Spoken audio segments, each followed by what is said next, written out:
The New York Giants broke out the pads on a hot summer day of training camp.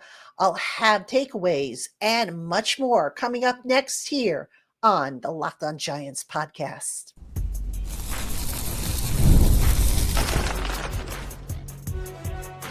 You are Locked On Giants, your daily New York Giants podcast. Part of the Locked On Podcast Network, your team every day. Hello, New York Giant fans, and welcome to another edition of the Locked On Giants podcast, part of the Locked On Podcast family, your team every day. I'm your host, Patricia Traina, credential member of the New York Giants media for Locked On, as well as for New York Giants on SI, which is where you can find all of my written work. And as always, we welcome on in our Blue Crew community members, our everydayers, our newcomers, and everybody in between. Thank you so much for spending part of your day with us here on the Locked On Giants podcast. And if you happen to be making us your first listen of the day, we appreciate that as well. Today's episode of Locked On Giants is brought to you by Game Time. Download the Game Time app, create an account, and use our promo code Locked On NFL to get $20 off your first purchase. All right, Giant fans, on today's program, the pads were out. So there was a lot of hitting, a lot of thumping, so to speak. So I'm going to start off by giving you some of the highlights and takeaways from the first padded practice of the summer. Then, speaking of pads, I want to talk about in segment 2, tackling and Brian Daboll's philosophy on that, and why I don't agree with his philosophy, that something's just got to give. So I've got some numbers that I'll share with you, and we'll dive into all that. And then finally, in segment 3, I've got a player interview for you. I had a chance to speak with offensive lineman Marcus Mbow. Now, I did have to share him a little bit with Charlotte Carroll from The Athletic, so you'll probably hear her voice a little bit here and there, but for the most part, I asked a lot of the questions that you're going to hear in segment 3 in the interview with Marcus Mbow. So that's what we've got on tap for you today. Again, welcome on in to everybody. All right, let us get into it. It was a hot one today. The pads were on. Right off the bat, though, let me just talk about the one-on-ones. Now, they did bring back the one-on-ones, the offensive line versus the defensive line.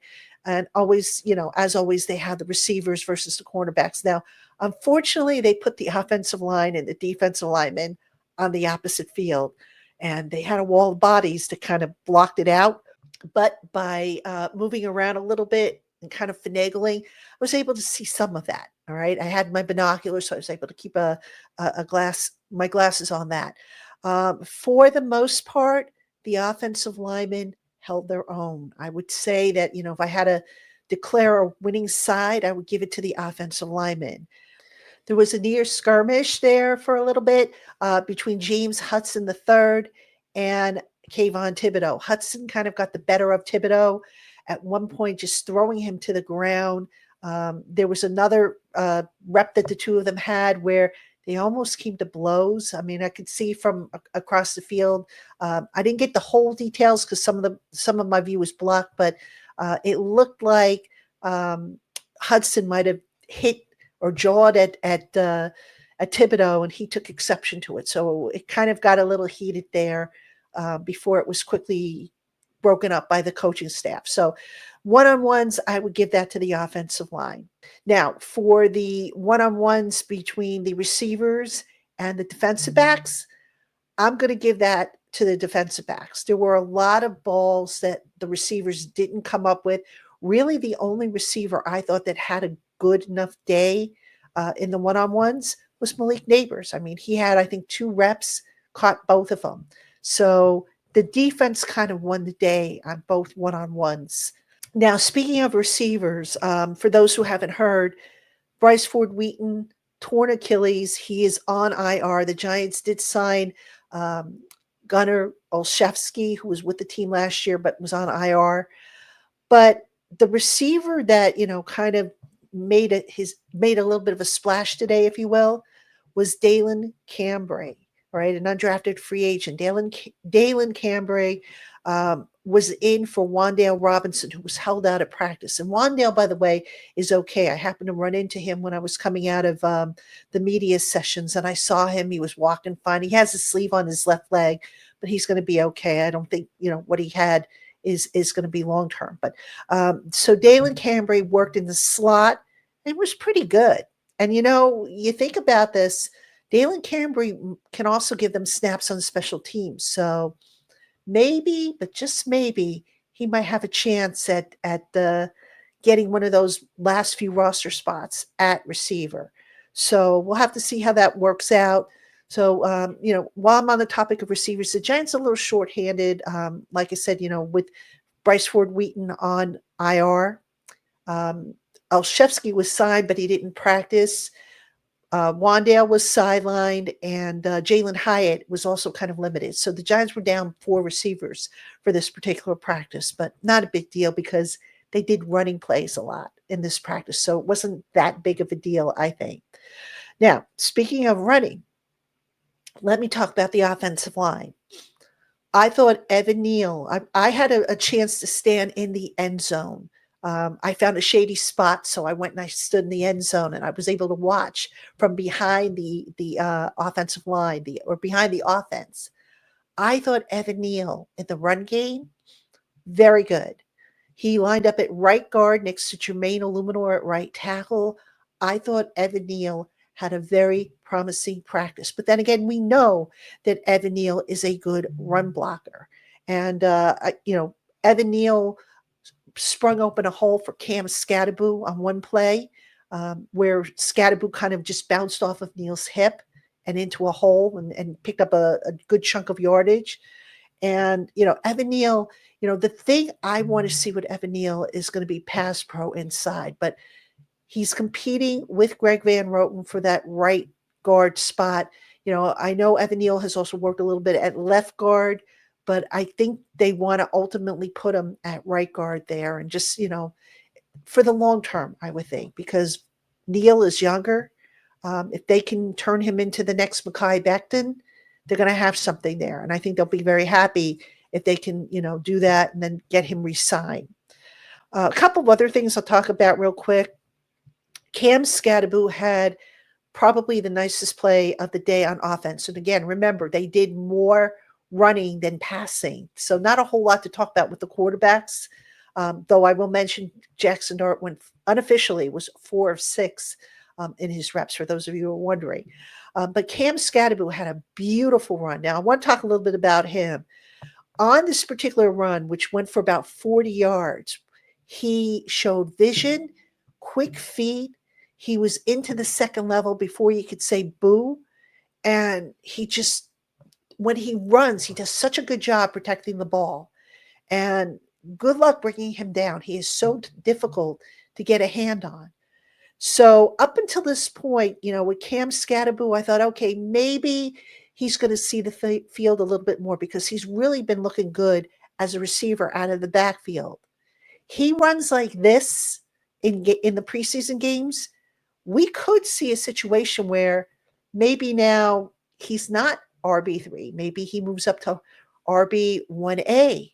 Maybe the Giants have a 1A and a 1 and a 1A, one being Tyrone Tracy Jr. and 1A being Scatterboo. But Scatterboo has looked really, really good in this camp. I've been really, amazed at what I've seen from him. Just, you wouldn't think that, some of his running style would transfer to the NFL, but he has really looked good. Now, some people will say, the negative people will say, well, has Dexter Lawrence been in the game or in the reps? No, he has not. They have kept him out of the team drills, but they have other guys in there. Brian Burns has been in there. Thibodeau's been in there. Carter has been in there. Bobby Okereke has been in there. Michael McFadden, regular defensive guys. All right. And Scatterboo has still looked good in this particular practice. So don't poo-poo the fact that Dexter Lawrence was not in there. He is important and he does make a difference. But again, the Giants, I thought the offense had itself a day against the defense in terms of the team drills. All right, a couple of other points I want to mention just really, really quick. Cordell Flott and Deonte Banks are still splitting reps at CB2. That's a tight competition, right? neither guy has really jumped out, and in my estimation, and taken the lead there in that competition. So I have a feeling we're going to have to wait and see with the games and see what comes out of that. So, that was pretty much it. Again, a lot of running plays, um, outside runs in between the tackles, just a really good chance to see the running game and to really get, a feel for especially Cam Scatterbo and how he might, fit into the grand scheme of things. Coming up next, we're going to talk about tackling. All right. It's a key topic. I'm going to tell you why it is a key topic and why it's a concern of mine right after this. Hey, Giant fans, we've all been there, logging on early and waiting forever for concert tickets to go on sale, only to lose your spot for a show that you've been dying to see. Live music should be about making memories, not dealing with the stress of ticket shopping. That's where Game Time comes in. Game Time makes getting concert tickets faster and easier than ever. Prices actually drop as it gets closer to showtime, and you can save up to 60% off with their killer last minute deals. Ever wonder what your view will actually look like before you buy? The app shows you a panoramic seat view so that there are no surprises. With Game Time, the price you see is the price you pay. There are no hidden fees. Worried about what happens if your plans change? The Game Time guarantee has your back with cancellation protection and more. So go on, take the guesswork out of buying concert tickets and show tickets with Game Time. Download the Game Time app, create an account, and use our promo code LOCKEDONNFL to get $20 off your first purchase. Terms apply. Again, create an account and redeem our promo code LOCKEDONNFL for $20 off your first purchase. Download Game Time today. Last minute tickets, lowest prices guaranteed. All right, Giant fans, welcome back to Locked On Giants. I'm your host, Patricia Traina, and it was a hot one today, but you know what? It's always fun to be out at training camp, and especially when the pads go on.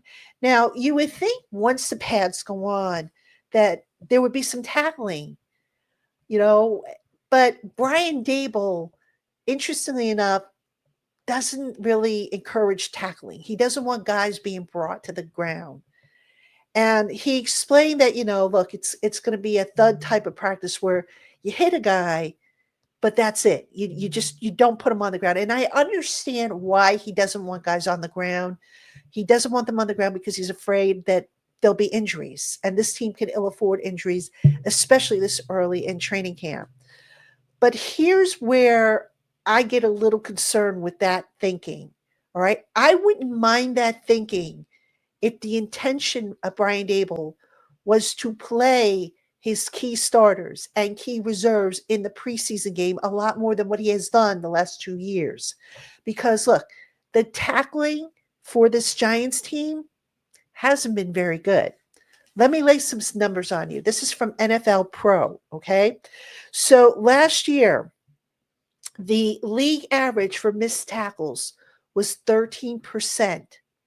The Giants were just slightly above that, 13.3%. Okay. So you're saying to yourself, okay, not too bad, right? But here's the big number. The whiffs that the Giants had in missed tackles yielded 1,081 yards. All right. So in other words, for every missed tackle they had, or add up all the missed tackles, it resulted in 1,081 yards. Fourth most in the league. All right. So the whole issue with tackling, like I said, I get it if you don't want to put, if you tell your guys don't put them on the ground, I totally get that. But you better plan to play your starters and your key reserves in the preseason more than just one series and then call it a day. All right. Tackling is a skill. I know it's a fundamental skill. A lot of these guys have been doing it since they were in Pee Wee football, but it does make a difference. And it's interesting because Brian Burns was asked about that. He said, look, we thud the guy, we hit him, but they still keep going. And it's like, okay, we can't really do anything. So we can't bring him to the ground. So the problem with that is now, are you taking the right angle? Is your technique polished? Because look, in the NFL, they have, you can't spear a guy with your helmet. Well, how are you supposed to practice your angles? How are you supposed to practice with a quarterback, not landing on him with your full body weight if you can't tackle? So you see the trade-off that I'm getting at there. There has to be a little bit of a trade-off where, at least one or two practices get some tackling in. Now it's possible that Daboll was waiting until, the scrimmages with the Jets. Maybe that's when they're going to get the tackling in. I hope it's not that late because that's week, 2 that's going to happen. But, I get it. It's a tight, decision to make. It's a tough line to walk, if you will. But tackling was a problem for the Giants last year. And if this team is going to be any good, they better be better at tackling, right? You cannot be giving up 1,081 yards on the season and expect to win. That was just one of those hidden stats that when I saw that, I was like, oh gosh, no wonder why the defense was down at the bottom. No wonder why, the run game, the especially the run defense, which has the potential to be better, they were guilty of a lot of missed tackles. There were missed tackles in the secondary. Heck, there were missed tackles across the board. So Brian Daboll, I don't know what his plan is. We can ask him.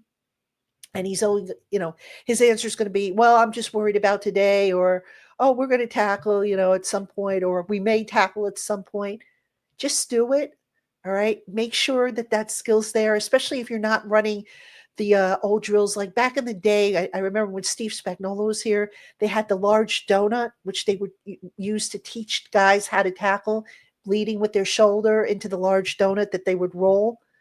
We haven't seen that in I don't know how long. And if I remember correctly, the tackling wasn't that bad when they ran that drill. So there's only, you can work with a tackling dummy, I suppose, but the idea with the circle was it was a moving target. And the idea was to, make sure you align your shoulder within the heart of the circle rather than your helmet, which can lead to injuries. And, I'll just leave you with this last thought on that. By not, if the plan is not to do any live tackling during the practices and wait for the preseason for that, my concern is maybe some of these guys, their technique might be off. Maybe you see guys leading with their head or their neck or whatever, and exposing themselves to potential injury. So really at the end of the day, what are we doing? If we're, not tackling, if we're, not approaching that. So that's a concern for me. And I'm curious to see how Brian Daboll works that out moving forward. All right, Giant fans, coming up next, I spoke with offensive lineman Marcus Mbow. So I am going to play that interview for you. That's coming up right after this.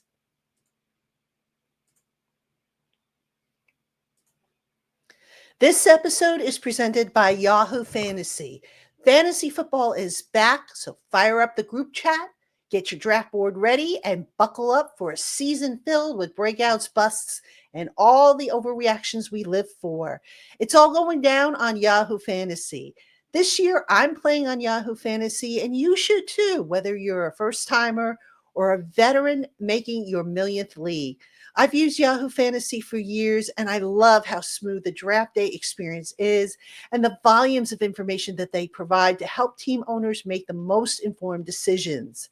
To celebrate 28 years of fantasy greatness, Yahoo Fantasy is dropping 28 big new features over 28 days, giving you more ways to play, more ways to draft, and more ways to win. It all begins on August 4th, so stay tuned and get started by creating or joining a Yahoo Fantasy Football League at yahoofantasy.com/LockedOnNFL. Again, that's yahoofantasy.com/LockedOnNFL. Let's make this fantasy season the best one yet. All right, Giant fans, welcome back to Locked On Giants. I'm your host, Patricia Traina. Coming up this week, if there's a practice, you'll get a report. So there is another padded practice on Tuesday when you're probably watching this show. So there'll be another report, and I'll see if I can get you another player interview. But speaking of player interviews, I promised you guys that I would try and get them on the pod here. So I did get an opportunity to sit a little bit with Marcus Mbow, the rookie offensive lineman from the draft class this year. I did have to share him with Charlotte Carroll of the Athletics. So you'll probably hear a few of her questions mixed in with most of mine, but most of the interview were my questions to Marcus. I thought it was pretty good. Some interesting stuff there. So I'm going to play that for you right now. We've seen you, with the ones in install and the twos and stuff. What's that been like for you? I guess the workload, how that's been going? Oh, it's good. Just getting in shape, getting ready for football. I love it. I mean, more reps, the better for me. Just any opportunity to get better, I'm always up for it. So I'm loving the rep load that I'm at. What's been the focus for you with coaching, like what Carmen has told you? Yeah, just fundamentals, being able to hone in on those, being consistent in each rep and, not trying to rely too much on my athleticism, sometimes slowing down more than trying to be too fast. What kind of feedback have you gotten? What kind of feedback? Yeah. I feel like it's been good. I mean, I feel like I know, how ball works and, what it takes. So kind of being able to know what needs to be done myself, in terms of even if I'm not, getting coached on every single little thing, I know on the back of my head what needs to get worked on. So feedback's been great, but I like to keep the pressure on myself as well. Marcus, you played a lot of different positions, I think, in college. Everything except center, if I'm not mistaken. What's the key to, because I'm sure the technique's a little different inside versus outside, left versus right. How have you kind of kept all that straight? Just reps over time. I mean, a lot of time spent, by myself and in the facility or on the field, just getting in reps, getting in sets at all positions. I wouldn't say it's too hard, to be honest. I mean, at the end of the day, you're just trying to stay in front of somebody, and I played basketball growing up, so that was all you do on defense. You played basketball. What are some of the skills you took from basketball to playing offensive line? The foot speed and, the lateral quickness, I feel like is a big thing. Just the explosiveness and, the agility part of it, for sure. Now, are you a natural left-handed guy or right-handed? Right-handed. So when you have to go over to the left side, is it kind of like riding a bike, or is there a little bit of an adjustment for you? It's there? not too bad. It's definitely a little different just because, I played right the past couple of years, but it's not bad. No, I think it's something you got to get used to, but it's not bad at all. Do you have a preference on which you prefer to play? I wouldn't say. I mean, I feel comfortable at right. I feel comfortable at left. I don't know. I guess whatever looks better. Whatever they put you in. Yeah, as long as I'm getting the job done, I don't think it matters to me. Marcus, what about, pass blocking versus run blocking? It's been said that for a young offensive lineman in particular, backing up and retreat can be a little trickier than going forward with run blocking. What have you been doing to kind of make sure that that's smooth on your end? Just honestly, like mentality and grit and just strength is really what it takes to run block. I feel like if you have the heart and the mindset, the rest will take care of itself. So just being able to get stronger each day, being in the weight room, taking care of myself, I feel like that's the biggest part. But pass blocking is fun, just dancing, getting back there. You mentioned, strength. That's another, for lack of a better term, knock. It's not really a knock, but it's an adjustment for a young offensive lineman, especially, when you're dealing against power and speed here at this level. Where do you feel you're at with that? I know you've had some time in the weight room here, but, some people say that it can take a while for that to really get caught up. Yeah. I mean, obviously I can get stronger. Everybody can get stronger. But, it's good. I feel like I'm, moving as much as I can as right now, still playing ball. So just trying to stack days and keep getting better each day for me. What part of your game do you feel you still want to show the coaches that you're a little bit better than what you've shown so far? I feel like it's a good question. I mean, really just being in a more like game scenario and just, where the defense doesn't really know what's coming exactly all the time, or it's like an all pass day or an all run day. So being able to play with scenarios better with my play style. Do you consult with your defensive teammates just to say, hey, what did you see on this rep, and just to get feedback? And what if they told you, for the most part, that you see as a pattern developing? I do. I mean, I've always done that, trying to see what the other side sees, because at the end of the day, those are the guys that do the things that they do against you for a reason. So just try not to be too fast and get past my point, not trying to overset guys, just be on pace and not worry about anything. What about, again, going back to the power and speed, the pass rushers at this level, they can be kind of tricky. What have you found is the key to dealing with those guys, especially when they line up wide or, they do stunts and stuff? I'd say not letting them dictate your pass set. I feel like the way that we play dictates what they do. So not trying to get out of whack based off of what they're doing. So just like if he were to be in a wide set, I wouldn't try anything crazy or new. Just right back to the fastball that you got and let's play ball.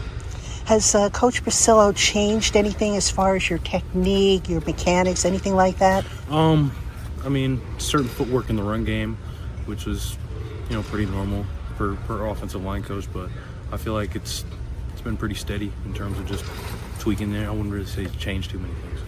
What kind of feedback, have you gotten from teammates? Have you talked with AT, especially going over on the left side a little bit more? Yeah, I was actually asked him yesterday, about things to improve on and whatnot.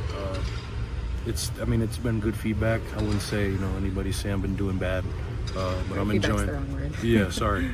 It's been a good time. I love getting analysis from people, coaches, players that I respect, things like that, just to, get better. Everything's about getting better for me, so. All right, Giant fans, hope you enjoyed that interview. And I'm going to try and bring you some more of these during training camp, when we have these sit downs with the players to kind of see, who's doing what, who's up to what. So if there's a specific player that you're interested in, maybe for a one-on-one, I can ask, I can see if I can get him, and I can see if I can't run it here on the Locked On Giants podcast, because I'm here to fulfill your information requests and needs. So on that note, Giant fans, I want to thank you as always for tuning in to the Locked On Giants podcast. Now, before we say goodbye, please consider for your next listen, check out Locked On Bets. Betting experts Lee Sterling and Kevin Rodgers have daily MLB locks and can't miss football futures. Find Locked On Bets on YouTube or wherever you listen to podcasts. All right, Giant fans, that'll do it for me. I'll see you again tomorrow here on the Locked On Giants podcast.